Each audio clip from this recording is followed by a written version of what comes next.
Bonjour à toutes et à tous. J'espère que ça va. Si ça va pas trop, ça va aller mieux à la fin de ce culte. Alléluia, nous le croyons, puisque notre Seigneur ce matin, il est présent au milieu de nous. Nous venons de l'adorer, nous venons de célébrer son nom. Nous voulons encore de chanter ses merveilles et nous croyons que lorsque l'Église se réunit, nous croyons que lorsque l'Église est là pour adorer le Seigneur, la Bible déclare que Dieu siège au milieu des louanges de son peuple, alléluia, et qu'il est avec son peuple. Il va toujours travailler avec son peuple, il va toujours travailler avec ses servantes et ses serviteurs. Et ce matin, nous sommes là encore pour que le Saint-Esprit travaille avec nous, mais aussi en nous, alléluia, et il le fait aussi par sa parole. Si on peut lancer la première diapo, s'il vous plaît. Le thème ce matin sur lequel nous allons méditer n'est pas toujours bien compris dans nos églises. Nombreux sont les enfants de Dieu, et je m'y inclus. Nombreux sont les disciples de Jésus-Christ, et c'est ce que nous sommes. Nombreux sont les diacres, les diaconesses, en réalité toutes celles et ceux qui ont un service dans l'Église. Nombreux sont les anciens, au terme biblique même qui est là, c'est pas les anciens avec les cheveux blancs, mais les anciens qui nous aident dans la prédication, qui nous assistent aussi en tant que ministère de la parole au sein de l'Église. Nombreux sont même les ministères de la parole en tant que pasteurs, avec ces ministères dons aussi qui sont là dans Éphésiens chapitre 4, qui n'ont pas totalement saisi la vérité spirituelle que nous allons développer ce matin ensemble. Ce qui rend, à coup sûr, son application dans nos vies très compliquée. Nous avons entendu la parole du Seigneur, certainement sur ce thème. Nous avons entendu la voix de l'Esprit. Mais si nous n'avons pas saisi la pensée même des Saintes Écritures que l'Esprit de Dieu même a communiqué à ses serviteurs et qui ont pris le temps d'écrire justement ces mots, ces phrases qui sont là, inspirées par le Saint-Esprit que nous tenons entre nos mains, l'application dans notre vie peut être très compliquée. Alors ce matin, nous allons méditer ensemble sur ce thème qui est là, la vulnérabilité au sein même de la vie chrétienne. Alors j'aimerais vous poser une question, et vous pouvez répondre dans votre cœur, ou peut-être même d'une manière audible. La vulnérabilité est une faiblesse ou une force, ou les deux, dans notre marche avec le Seigneur. Une petite définition de ce mot, pour bien nous rafraîchir les idées. La vulnérabilité, donc l'étymologie même de ce mot, la racine de ce mot, vient du latin vulnus, qui signifie la blessure, ou vulnarare, qui signifie blessé.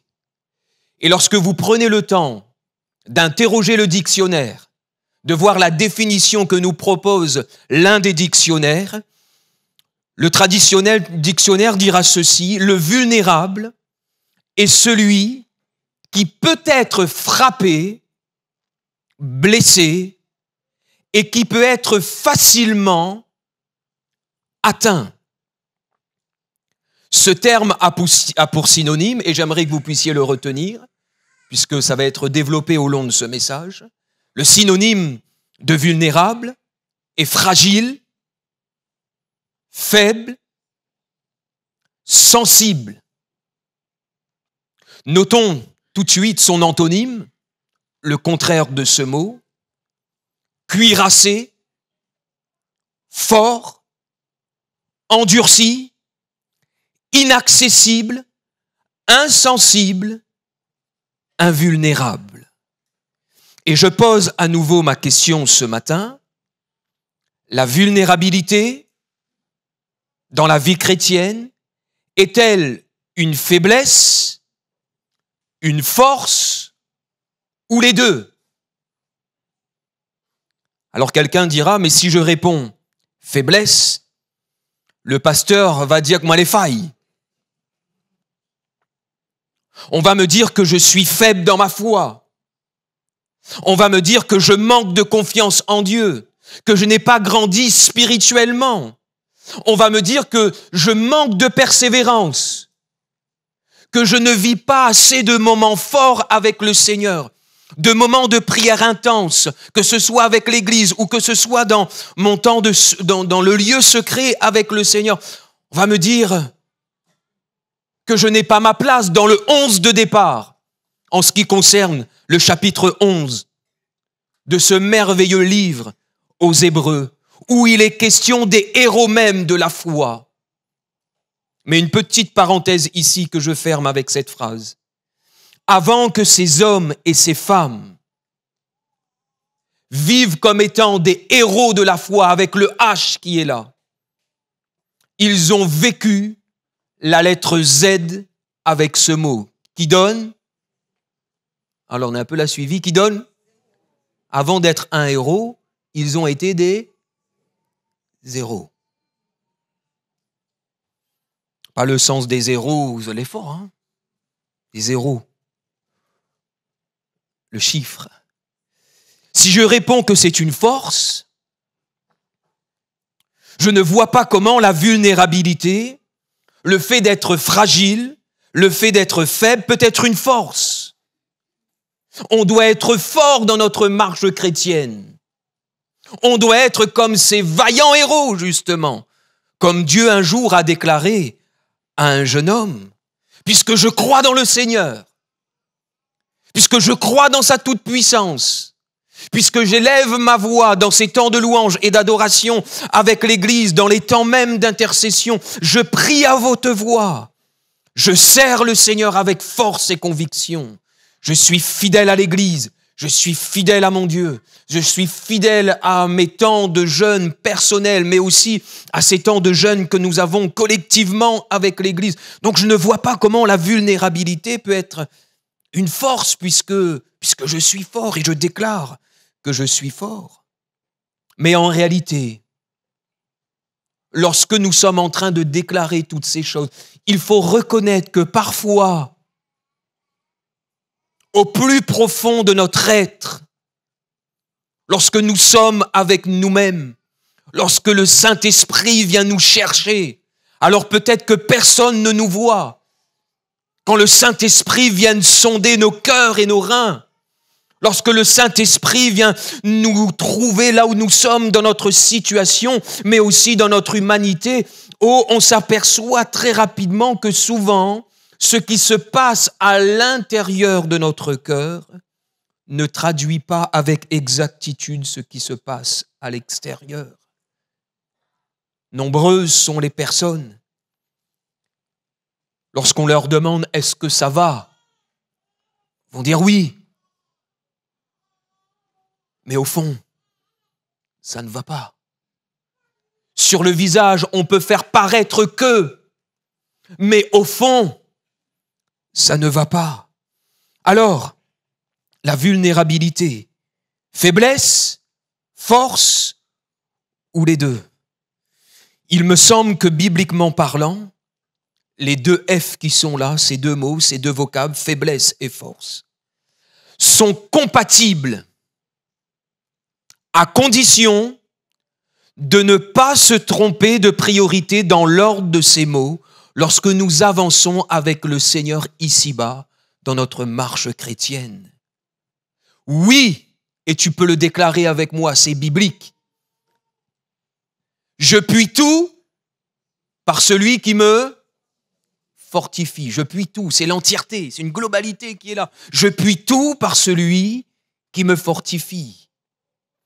Alors de l'autre côté aussi, j'applique ce texte que Dieu a communiqué à Josué lorsqu'il était là dans son temps de faiblesse, dans son temps de deuil, où il a dit « fortifiez-vous, fortifie-toi Josué et prends courage ». Et puis même l'apôtre Paul l'a déclaré aussi dans son épître adressée aux Éphésiens « fortifiez-vous dans le Seigneur ». Et puis mon frère Nicolas, de toute manière, je le déclare aussi et je le chante. « Je suis fort, fort ». Vous connaissez ce chant? Oui, plus que vainqueur. par le sang de Jésus, mon Sauveur. Il faut le déclarer, il faut le confesser, ces paroles que je viens d'énumérer avec vous. Mais une petite question, comment Gédéon a trouvé grâce aux yeux de Dieu? Même si Dieu le voyait avant qu'il appelle Gédéon, même si Dieu le voyait comme ce vaillant héros, Gédéon va se considérer comme un zéro. Lorsque Dieu l'appelle, il va bien veiller à cet ordre qui est là. Il va veiller à cette compatibilité, faiblesse et force. Lorsque Dieu l'interpelle, il va dire « Voici ma famille est la plus pauvre de Manassé. C'est celle qui est au plus bas. C'est celle qui est la plus faible. Et je suis, dira Gédéon, lorsqu'il entend la parole de Dieu, vaillant héros. Il va même le déclarer, je suis le plus petit dans la maison de mon père. Littéralement en hébreu, je suis le plus méprisable, le plus insignifiant, je suis le plus faible. Et Dieu de déclarer, puisque le Seigneur ne le blâme pas ici en disant, mais moi m'y vois où comme un héros, pourquoi vous dire moi ça? Dieu ne le blâme pas. Dieu accepte ses paroles. Dieu est là et il est conscient de qui est Gédéon. Je le vois comme un vaillant héros. Et lui, là, dans son humanité, il est en train de confesser, il est en train de me déclarer qu'il est faible, qu'il est le plus méprisable, que ce soit même dans sa famille, mais aussi pour lui-même. Alors que dira Dieu? Il ne le blâme pas, mais je serai avec toi. Et tu battras Madian comme un seul homme. Mes frères et sœurs, Église de Saint-Pierre, nous ne pouvons pas être forts spirituellement. Nous ne pouvons pas gagner en maturité spirituelle sans reconnaître au préalable que nous sommes faibles, fragiles et vulnérables. Et souvent, dans nos milieux évangéliques, souvent dans notre marche avec le Seigneur, le curseur a été placé sur les forces, dans le sens où nous devons être des hommes, des femmes fortes, forts, des vaillants héros, quelle que soit la difficulté, quelle que soit l'intensité de l'épreuve. On doit être comme des exemples pour le peuple de Dieu et on doit montrer qu'on est fort. Qu'on a comme une cuirasse qui est là, que rien ne peut nous atteindre. On peut même être là et dire, oui, je suis un vaillant héros, et puis on est en train de battre sur notre poitrine. Et souvent, on a même été un petit peu loin dans notre témoignage, en pensant que, ben oui, les personnes qui vont à la mission sont des personnes vraiment extraordinaires. On dirait que toujours je les passer sur un nuage là-haut et jamais je l'ai comme atteint, je l'ai comme touché. Et là, on développe un certain témoignage avec les autres, qu'on est fort, qu'on est plus que vainqueur. On le déclare, frères et sœurs, de l'autre côté. Mais j'aimerais ce matin que nous puissions être équilibrés sur ce thème qui est là. De l'autre côté, oh, nous sommes fragiles, nous sommes faibles. Et nous sommes bien souvent très faibles. Et à ce moment-là, lorsqu'on est en train de démontrer qu'on est fort, que rien ne peut nous atteindre, malgré l'intensité de l'épreuve, que je dois montrer et développer que je suis fort, vous savez qu'est-ce qu'on fait de l'autre côté? On éteint tout sentiment et toute émotion en nous.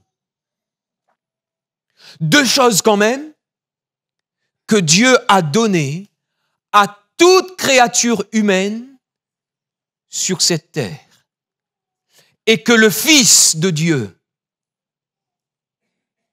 a éprouvé, ressenti, partagé avec ses disciples lorsqu'il était là dans l'exercice de son ministère.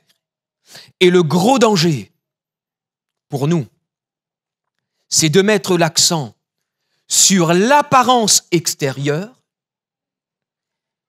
et on fait mourir l'être intérieur.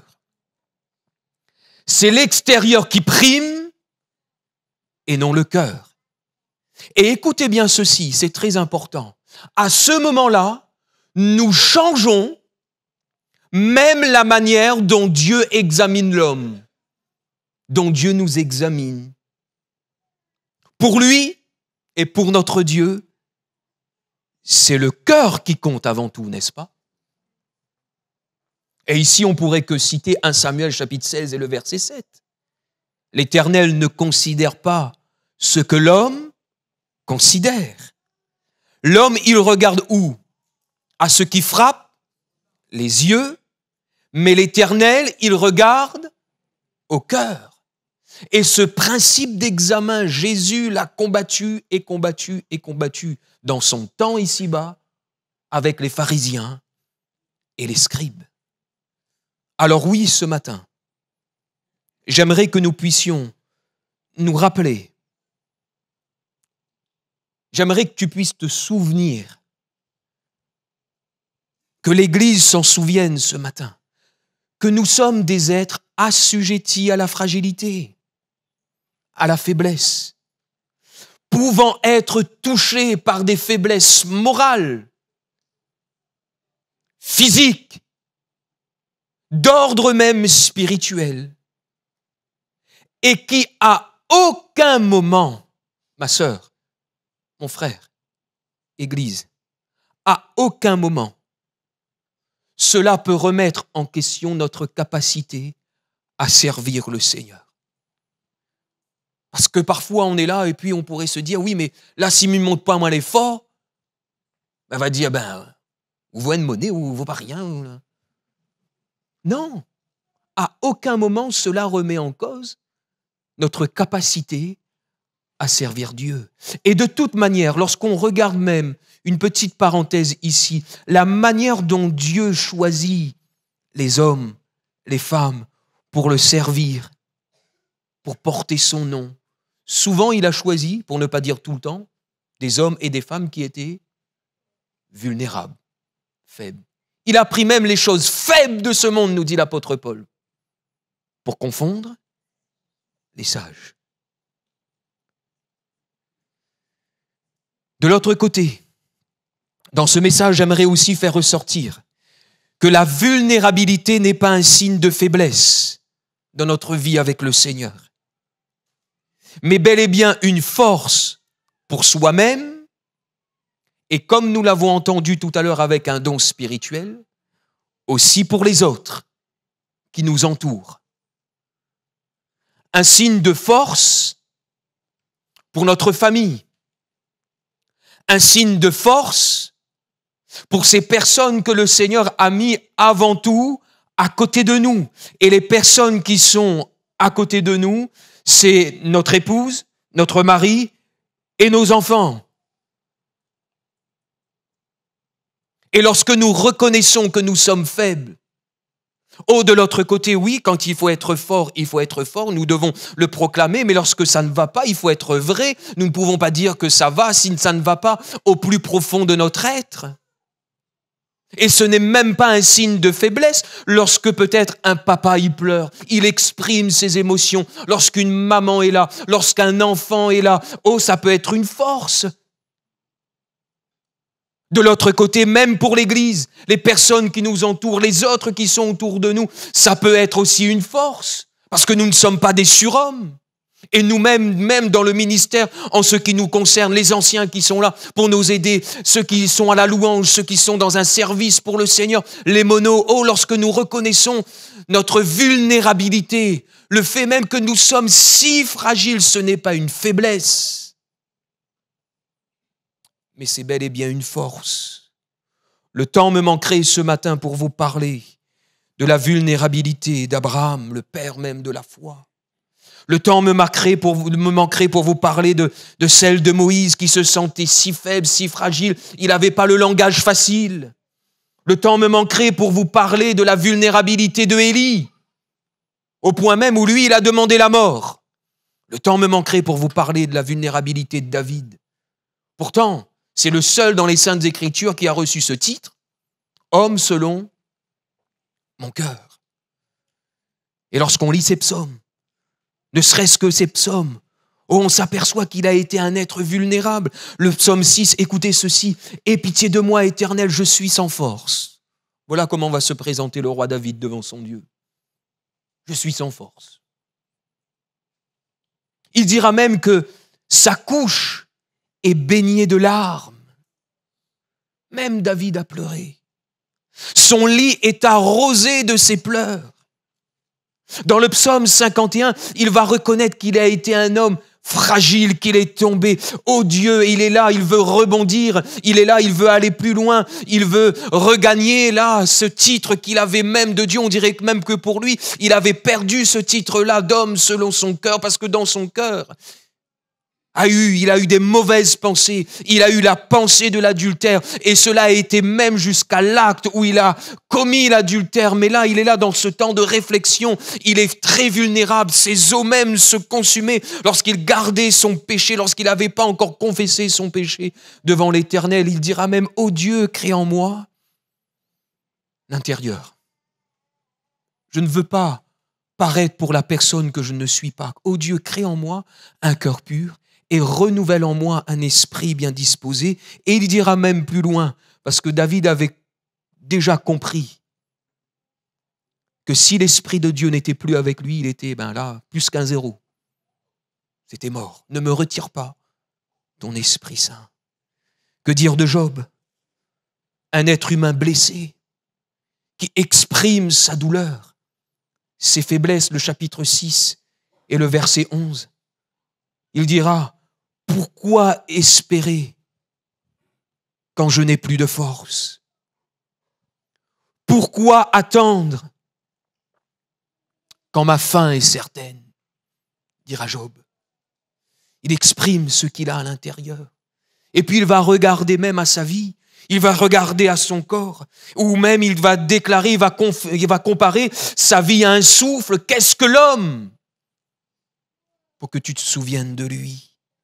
Mais à la fin, après avoir reconnu sa vulnérabilité, et là c'est toute une parole aussi du Seigneur pour chacun d'entre nous, puisque Gédéon aussi, et je ne l'ai pas souligné forcément tout à l'heure, mais quand nous reconnaissons que nous sommes vulnérables, notre faiblesse, ça devient une force, parce que Dieu a déclaré à Gédéon qu'il sera avec lui, qu'il va battre Madian comme un seul homme. Et à la fin de son chapitre, le chapitre 42, Job va déclarer la toute-puissance de Dieu en déclarant qu'il peut tout, notre Dieu. Que dire d'Ésaïe, qui a même confessé qu'il avait les lèvres impures? Que dire des 12? Que dire de Pierre, ne serait-ce que lui? Depuis la première pêche miraculeuse, Luc chapitre 5, jusqu'à la deuxième pêche miraculeuse, Jean 21, dans ces phases qui sont là de sa vie, 3 ans et demi avec le Seigneur, nous retrouvons un homme vulnérable. Luc chapitre 5, après la première pêche miraculeuse, il va dire « Je suis un homme », il parle de son humanité, « Je suis un homme pécheur ». De l'autre côté, il va suivre Jésus. Et c'est pour cela que je dis qu'il faut que nous soyons dans une parfaite équilibre spirituel ce matin. Il va suivre Jésus, et Jésus voulait que ses disciples soient avec lui, entendent son message, ses paroles, voient aussi le modèle de sa vie. Et puis, tranquillement, Pierre, il gagne en maturité. On l'appelle même plus Simon-Pierre, on l'appelle Pierre.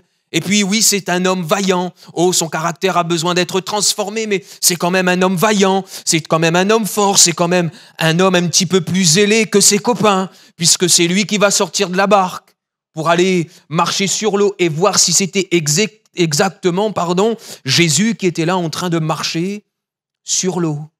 Et pendant qu'il est fort, pendant qu'il marche sur l'eau, pendant qu'il garde les yeux fixés sur Jésus, à un moment donné, il se détourne, il coule, et que dit Jésus? Jésus le ramène dans son humanité. Homme, les deux sont associés, la foi, la spiritualité et l'humanité. Homme de peu de foi, pourquoi as-tu douté?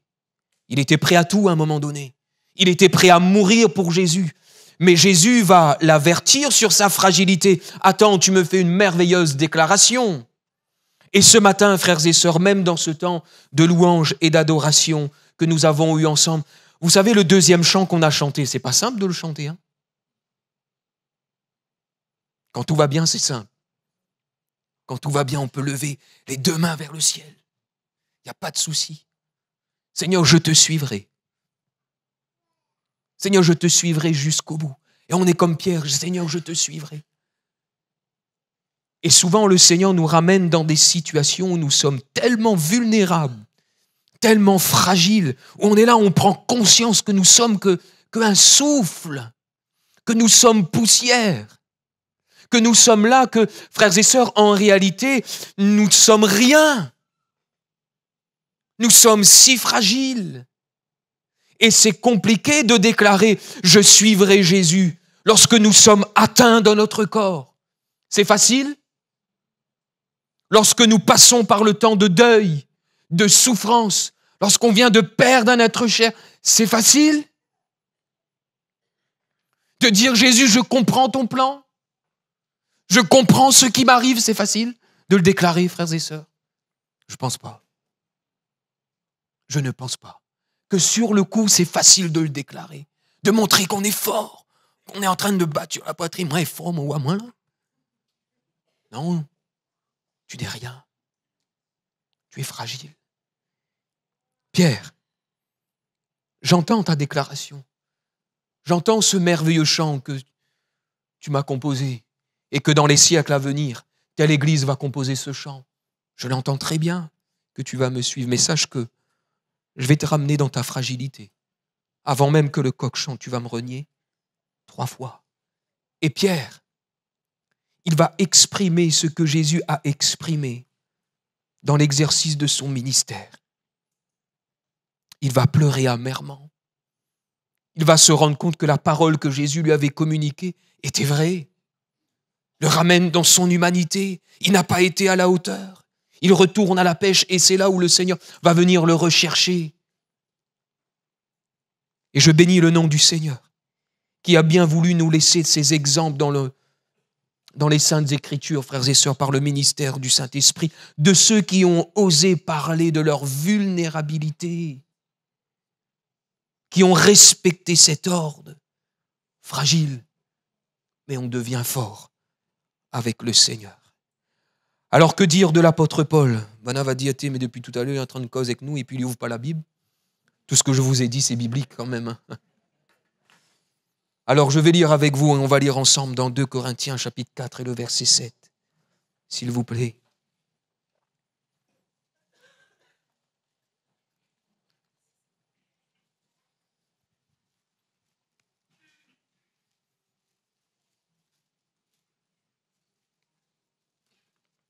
« 2 Corinthiens chapitre 4.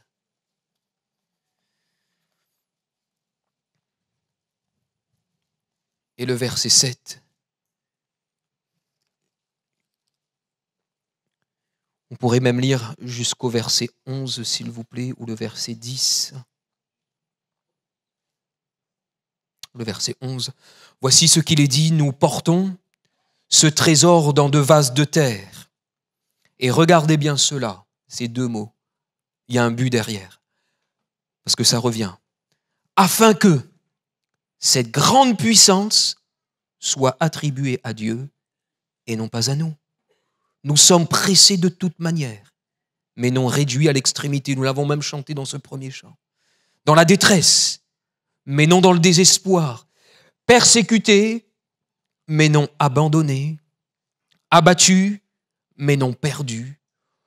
Portant toujours avec nous dans notre corps la mort de Jésus. Et regardez ces 2 petits mots, il y a encore un but ici. Afin que la vie de Jésus soit aussi manifestée dans notre corps.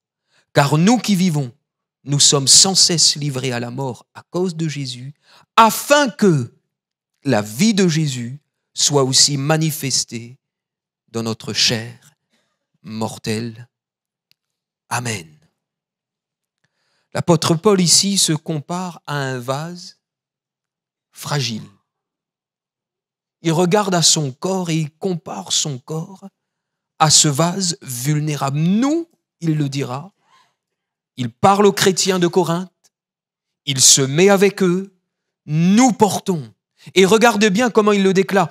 Ce nous, on peut l'associer à des vases de terre. Et ça ne revient pas à nous, la puissance qui est manifestée, c'est à Dieu. De l'autre côté, ce trésor, ces deux petits mots qui sont là, on peut les associer à la grande puissance qui revient justement à Dieu. Nous sommes fragiles, dira Paul. Nous sommes ces vases de terre. Et plus le serviteur de Dieu, la servante de l'Éternel, plus l'enfant de Dieu reconnaît, admet sa fragilité, plus la puissance de Dieu lui est communiquée pour accomplir les œuvres de Dieu. Et ça, il va le développer jusqu'au verset 11. Il y a un but derrière. À chaque fois, il va parler de sa fragilité. À chaque fois, il va parler de ce qu'il ressent même dans sa communion avec le Seigneur, mais aussi dans l'exercice de son ministère, mais aussi dans sa marche avec Dieu. Mais derrière, il y a un but qui est là, afin que la puissance de Dieu soit manifestée. Et il serait bon ce matin, frères et sœurs, que nous puissions nous souvenir tout à nouveau que oui, nous sommes, comme Paul le déclare, des terres cuites, des vases d'argile. Et lorsque Paul exprime cela, il remonte même à la création, où l'homme a été créé de la poussière, et Dieu sait que c'est ce que nous sommes, tous. Même si nous, parfois, nous avons tendance à l'oublier ou le mettre de côté. Dieu dira, et c'est David même qui va le déclarer sous l'inspiration même de Dieu, le psaume 103 et le verset 14, il sait de quoi nous sommes formés. Il sait que nous sommes poussière. Il le déclare, je suis de la boue, cuite au four. Et là, ici, il met l'accent sur l'insignifiance du récipient par rapport à la valeur inestimable de son contenu. Trésor dont il parle ici, c'est la promesse de la nouvelle alliance. Il le développe au chapitre 4. Le trésor qu'il porte en lui, c'est quoi? C'est le message de l'évangile qu'il développe dans les versets du chapitre dans lequel nous avons lu, juste au-dessus du verset 1er au verset 7. Ce trésor, c'est l'évangile qui emmène la gloire même de Jésus-Christ dans les cœurs. Mais pourquoi un trésor si précieux est-il contenu dans des vases de terre? Afin que cette grande puissance soit attribuée à Dieu et non pas à nous. Afin que la puissance de Dieu se révèle. Et là, il va ouvrir un petit peu plus son cœur avec les chrétiens de Corinthe. Il ne va pas dire que je suis fort et je suis fort. Non, il va ouvrir son cœur. Il va même dire, et je paraphrase ici en disant, nous sommes cernés, souvent je suis cerné, mais non coupé de tout. Souvent, je ne sais plus quoi faire, mais jamais privé de toute espérance. Souvent pourchassé par les hommes, mais jamais abandonné par Dieu. Souvent terrassé, mais jamais achevé. Afin que la vie de Christ se manifeste. Les faiblesses de Paul n'ont pas entravé sa communion avec Dieu. Sa vulnérabilité n'a pas été un frein pour son épanouissement dans son service, dans sa marche quotidienne avec son Dieu. Bien au contraire, derrière toutes ses faiblesses, derrière toutes les situations qu'il pouvait rencontrer, qu'il a menées et qu'il ramenait chaque fois à considérer qu'il était un vase de terre fragile, il y avait un but derrière la puissance de Christ. Ce n'est pas un désavantage, mon frère, ma sœur, de connaître que nous sommes si fragiles, de reconnaître que nous sommes si fragiles et de l'exprimer à Dieu. Et je le crois aussi, comme le Saint-Esprit nous a rappelé ce matin, même entre nous. On a besoin de Dieu, c'est vrai, mais nous avons besoin aussi des uns et des autres. Alors oui, peut-être que nous ne pouvons pas tout exprimer, j'en suis conscient. Mais lorsqu'on est là et qu'on a besoin de la prière, est-ce qu'on peut simplement dire, mon frère, ma sœur, mettre peut-être même cette requête, peut-être même mettre notre nom, ou parfois il y a des situations, oui, c'est un petit peu compliqué, mais de dire même, Église, priez pour moi. J'ai besoin de la grâce de Dieu.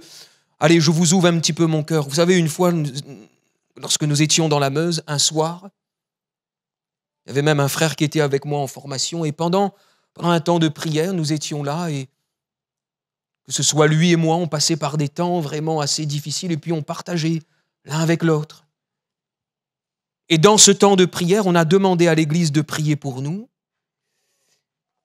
Et puis là, lorsque l'Église était en train de prier pour nous, à un moment donné, j'ai dit à l'Église, cessez de prier pour nous un instant. On va se mettre au milieu et vous allez nous entourer, s'il vous plaît, et venez prier pour nous. Vous pouvez même mettre la main sur notre épaule. Vous pouvez même nous imposer les mains, nous entourer. Venez, priez pour nous, on en a besoin. À la fin, les frères et sœurs sont venus me voir et me disent, mais jamais nous a connu ça. Enfin, ils mettent en créole, mais ils ont dit en français, mais jamais nous a connu ça. Priez pour un ministère, pour les ministères, pour le frère en formation, pour le frère avec qui il est en formation. Mais jamais on a fait ça. Ben oui, mais si on n'exprime pas que nous sommes faibles, qu'on a besoin de la prière, ce n'est pas un signe de faiblesse. Et ça ne doit pas être un frein, frères et sœurs. Si je ne dis rien, parce que souvent le diable, il appuie là-dessus, tu es faible, mais surtout ne dis rien.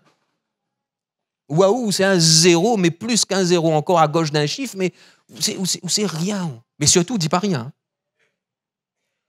Ne confesse surtout pas tes faiblesses. Tu vas être mal vu. Tu vas être mal compris.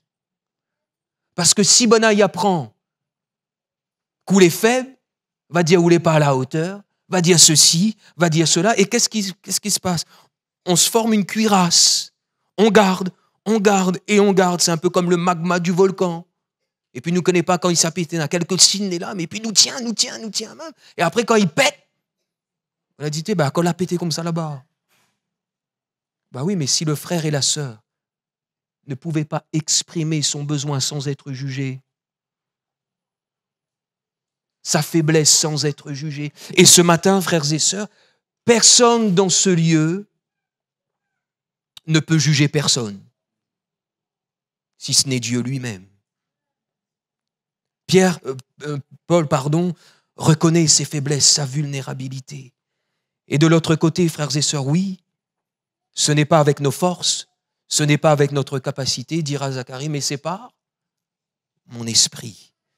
L'apôtre Paul, de l'autre côté, il va le déclarer, je vais conclure là-dessus. Quand je suis faible, c'est alors que je suis comment?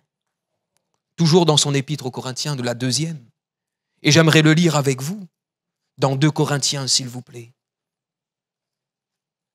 Avant même peut-être de conclure, j'avais dit que j'allais conclure, mais ce n'est pas tout à fait une conclusion, parce que j'aimerais juste rappeler aussi quelques exemples de Jésus en ce qui concerne sa vulnérabilité. 2 Corinthiens chapitre 12 et le verset 8. Là, Paul, il ira franchement, sans mâcher ses mots en ce qui le concerne. 2 Corinthiens chapitre 12 et le verset 8, 3 fois j'ai prié le Seigneur de l'éloigner de moi. Et il m'a dit, qu'est-ce qu'il m'a dit? Ma grâce te suffit. Il y a un but derrière. Car ma puissance, Paul, s'accomplit dans la faiblesse. Je me glorifierai donc bien plus volontiers de mes faiblesses. Vous voyez ce petit mot que Paul emploie souvent, afin que, il y a un but derrière, afin que la puissance de Christ repose sur moi. C'est pourquoi je me plais dans les faiblesses, dans les outrages, dans les calamités, dans les persécutions, dans les détresses, pour Christ, car quand je suis vulnérable, vous pouvez mettre le mot, on ne tord pas le sens des Écritures, car quand je suis vulnérable, c'est alors que je suis fort. Aux Romains, il dira même au chapitre 7, misérable que je suis. Qui me délivrera de ce corps? Il sent que oui, il est faible dans son corps. Il y a une autre loi qui est là. La loi, elle est spirituelle, lui, il est charnel. Et il y a ce dualisme, cette tension qui est là. Il ne comprend pas tout ce qui se passe. Et puis il dira même, misérable que je suis, qui va me délivrer? Je suis tellement vulnérable. Ici, il est là aussi en train de chercher la volonté de son Dieu. Puisqu'il ne comprend pas, il passe par un temps d'incompréhension. Il prie pour les autres sont guéris. Il intercède pour les autres, ils reçoivent l'exaucement, et puis lui, il est touché dans son corps, il prie, il cherche la face de Dieu à 3 reprises, 1 fois, 2 fois, le Seigneur ne le répond pas, une 3e fois, il persévère même dans la prière, jusqu'au point où il reçoit, ou jusqu'au moment où il reçoit une parole même de Dieu qui lui dit, Paul, écoute bien ceci, nombreuses sont les fois où tu as parlé de ta vulnérabilité. Tu t'es même considéré comme ce vase d'argile. Et c'est bien. Maintenant, le plan que j'ai pour toi, sache que je vais te déclarer une vérité spirituelle que tu ne dois jamais oublier. Et je te demande, Paul, de l'écrire et de l'inscrire, puisque cela aussi sera favorable. Cela sera comme un enseignement. Cette loi que je vais te communiquer, elle sera comme ce pédagogue qui va être fort et puissant, même pour mes servantes et mes serviteurs à venir, dans le siècle même à venir. Écris ceci, ma grâce te suffit, tu n'as pas besoin de plus. Parce qu'elle s'accomplit, ma puissance, quand tu es faible, quand tu es vulnérable. Littéralement, Paul, je te donne toutes les forces nécessaires. Toi, tu es faible et tu le dis, c'est bien. Mais littéralement, je te donne les forces nécessaires pour supporter la douleur, l'intensité de ta douleur dans laquelle tu es et que tu es en train d'exprimer. L'apôtre Paul, à maintes reprises, il a demandé la prière des saints. À maintes reprises, il a demandé le soutien de l'Église. Frères et sœurs, Église de Saint-Pierre, chers jeunes hommes, chères jeunes filles, toutes les générations qui sont devant moi ce matin, papy, mamie, la vulnérabilité favorise l'honnêteté, la transparence et évite de jouer des rôles. Dans l'Église, nous ne jouons pas des rôles. On ne joue pas des rôles dans l'Église. La vulnérabilité favorise une saine communion fraternelle. Et le problème, le gros problème spirituel au sein de nos assemblées, c'est qu'on ne peut pas partager. C'est ça le gros problème. On va être jugé, ça juge à nous. Et parfois, on est là plus tendance à parler de ce qui est mal. Oui, mais entendu là-bas, nanana, comment... Oui, mais si au préalable, si avant même là, il avait une oreille pour l'écouter, pour l'entendre, pour dire, viens, prie pour moi, m'aller malade, m'aller en difficulté, ou peut-être même spirituellement, m'aller malade, ça ne va pas, dans mon cœur, ça ne va pas, mi-souffle, mi-lutte, m'aller en combat, on dirait que tout y s'est cassé, on dirait que mi ça tombé, on dirait que mi ça chuté, on dirait même mi ça péché, mais si le gars n'est pas dit tout ça, après pourquoi il s'est critiqué, oui, vous avez vu, nanana, mais arrête, s'il vous plaît, arrêtons. Soyons une église dans laquelle on peut partager de ses faiblesses. Qui est fort ce matin en face de l'adversaire? Qui peut dire, moi, le diable, ma main, papa peut dire, tu es faible. Avant, reconnais que tu es faible. Parce que si tu ne reconnais pas cette faiblesse qui est là, il me semble, bibliquement parlant, que le Seigneur ne pourra pas totalement manifester sa puissance. Parce que quand on reconnaît notre faiblesse, c'est démontré dans les Saintes Écritures, sa puissance se manifeste et s'accomplit. Allez, une dernière pensée, et retiens juste celle-ci si tu veux. C'est la meilleure. Celui qui est fort, celui qui est le Tout-Puissant, puisqu'il a même déclaré « Tout pouvoir m'a été donné dans le ciel et sur la terre », a connu tes faiblesses dans son humanité. Oui ou non? Est-ce que Jésus a pleuré? Le plus petit verset. Jésus pleura. Jean, chapitre 11. Très court, mais qui en dit long sur le comportement de Jésus. qui en dit long sur sa vulnérabilité, qui en dit long sur l'expression de ses sentiments. Les disciples ont vu Jésus pleurer. Et cela a touché Jean. L'apôtre qui était si proche de Jésus. L'apôtre qui a entendu les battements du cœur même de Jésus. Ça l'a marqué, cela. Jésus a pleuré et il le dit, Jésus pleura. Point. Jésus a pleuré devant la mort de Lazare, de son ami. De voir les effets même de la mort qui est là dans le monde avant même sa venue sur la terre, de voir quand même comment la mort a dévasté les maisons, les foyers, la créature, tout ce que son Père, lui et le Saint-Esprit ont créé. La mort a envahi, ça a été la conséquence même de la chute de l'homme.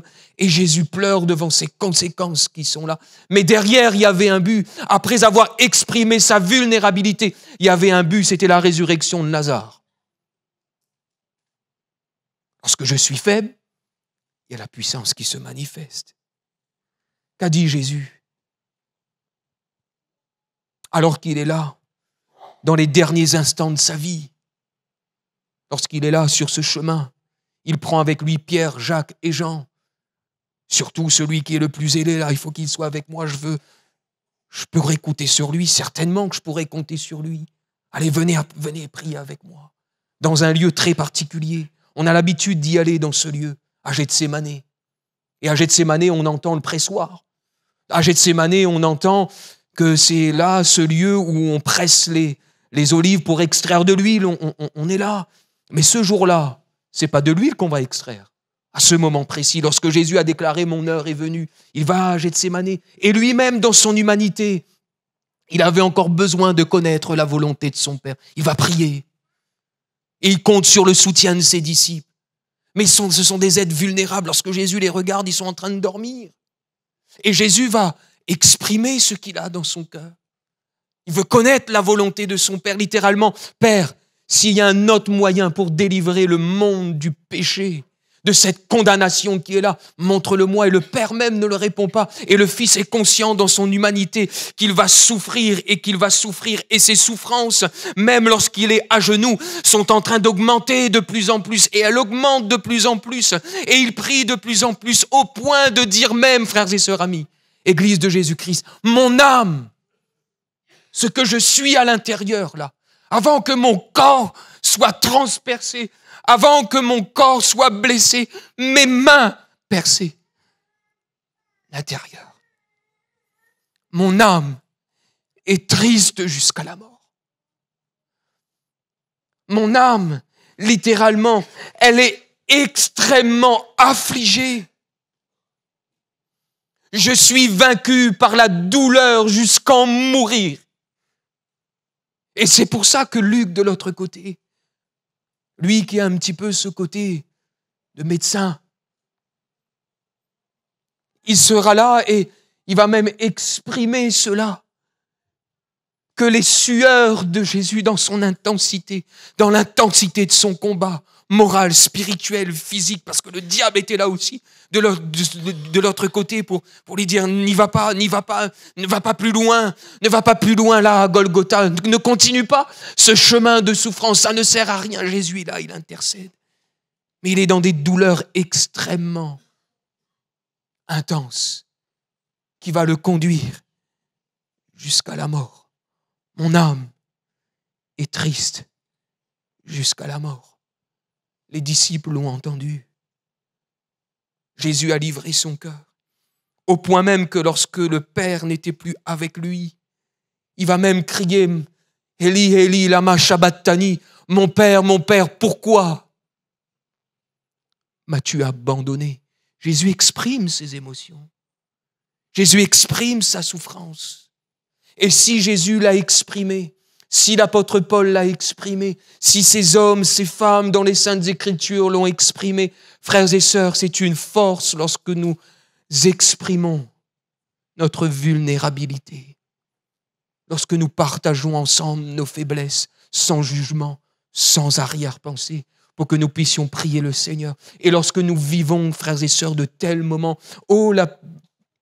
Jacques même, il dira que Élie était un homme de la même nature que nous, vulnérables comme nous. Et puis, dans ce chapitre, il dira même que dans ces versets où il parle de cette vulnérabilité humaine, il va même dire que la prière du juste a une grande efficacité. Mais après, il faut prendre tout l'ensemble du chapitre, hein, parce que c'est là aussi où il va déclarer « Confessez donc vos péchés à qui ? À Dieu, c'est bien, mais aussi, et ça par contre, c'est notre pied de manche. Cependant, cette paire de manches qui est là, difficile à mettre, c'est une bénédiction du Seigneur. Frères et sœurs, et je conclus là-dessus vraiment, parce qu'après, on va dire, tout le temps, il nous le conclut jamais. Je ne sais plus qu'est-ce que j'allais dire maintenant. Ça veut dire vraiment, il faut m'y conclure. Allez, on conclut et ça va revenir, ne vous inquiétez pas. On va ensemble prier le Seigneur quelques instants. Alléluia, il revient cette pensée. Que dans l'Église, il n'y ait pas de jugement. Alléluia. Que dans l'Église, il n'y ait pas de mauvais regard. Mais que nous puissions, frères et sœurs, oui, aller plus loin dans la communion fraternelle. Amen. On va ensemble prier Jésus. Alléluia. Alléluia. Peut-être les musiciens, le groupe de louanges, ils veulent s'approcher quelques instants puisque j'aimerais faire un temps d'appel à l'issue de ce message. Priez avec vous. Alléluia. Si tu as besoin de la prière ce matin, si tu as besoin de confesser que tu es faible, que tu es sans force, peut-être même que tu n'arrives pas à le confesser, mais le Saint-Esprit, ce matin, il t'emmène sur ce chemin. Il te dit, moi je sais qui tu es. Je connais tes fragilités. Je connais tes faiblesses. Mais je veux que tu sois fort. Mais avant cela, reconnais. Et si tu as besoin de la prière, viens, mets-toi debout quelques instants. On va ensemble prier le Seigneur. Viens au trône de la grâce. Et mets-toi simplement debout, nos yeux sont fermés. Alléluia. Nous sommes dans la présence de notre Dieu. Alléluia. Nous avons que lui, alléluia, sur qui nous pouvons compter. Alléluia, c'est notre Dieu. Il connaît notre cœur, il connaît notre vie. Alléluia. Nos maisons, nos foyers, tout ce que nous sommes, tout ce qui est sur cette terre, extrêmement fragile. Et peut-être que ce matin, vous avez besoin de consolider. Vous avez besoin d'être fortifié. Mais comment être fort si on ne confesse pas qu'on est faible? Ce n'est pas avec tes forces, ce n'est pas avec ce que tu peux montrer à l'extérieur que tu vas y arriver, c'est par l'Esprit. Et l'Esprit, ce matin, comme je l'ai dit dans le préambule de ce message, Saint-Esprit, ce matin, vient nous chercher dans nos profondeurs. Alors, si tu as besoin de la grâce de Dieu, je t'invite à simplement lever tes mains aussi devant le Seigneur et dire, Seigneur, regarde qui je suis, Seigneur. Seigneur, tu me connais, Seigneur. Je suis faible. Seigneur, je suis ce vase de terre. Je ne suis qu'un souffle. Seigneur, je suis si fragile. Seigneur, oui, je veux que ta puissance se manifeste. Seigneur, mais je veux encore entendre ta voix ce matin. Ma grâce te suffit, car ma puissance, elle s'accomplit dans ta faiblesse. Et Seigneur, oui, je suis faible, je suis misérable. Seigneur, je suis misérable, Seigneur. Alléluia. Jésus l'a confessé, frères et sœurs. Pourquoi l'Église ne confessera pas ses faiblesses? Pourquoi l'Église n'exprime pas ses émotions, ses sentiments? Pourquoi? Le chef de l'Église même l'a exprimé, Jésus-Christ. Pourquoi tu te montres plus fort que tout le monde? Pourquoi tu dis que non, tu n'es rien? Alléluia. Seigneur, ce matin, nous sommes là dans ta présence. Esprit de Dieu, passe dans les rangs maintenant. Passe dans les vies. Passe dans les maisons, Seigneur. Et Seigneur, tu te plais ce matin d'entendre, oui, que nous sommes si fragiles, que nous sommes poussière. Tu te souviens même, Seigneur, de comment tu nous as formés, toi. Seigneur, nous sommes qu'un souffle. Et Seigneur, dans notre fragilité ce matin, Seigneur, nous sommes là et nous voulons tout confesser. Seigneur, peut-être il y a quelqu'un ce matin qui est si fragile, Seigneur, dans ses tentations, dans ses luttes, dans ses combats.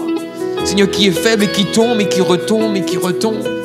Seigneur, il y a une personne qui est là ce matin et qui est tellement fragile, qui exprime là une certaine forteresse où le cœur est comme insensible, dur. Seigneur, mais au fond, ça ne va pas. Seigneur, maintenant, sonde le cœur, sonde les reins. Seigneur, convainc ce matin. Et Seigneur, parce que notre désir, c'est d'aller plus loin avec toi. Seigneur, notre désir, c'est de gagner. Notre désir, c'est d'être, oui, plus que vainqueur, mais parfois la réalité, elle est là. Et Seigneur, on n'avance plus. Seigneur, on est là, Seigneur, et il y a des carences dans notre vie spirituelle, il y a des manquements, Seigneur, mais là, ce matin, on veut tout te dévoiler, Seigneur. Alléluia.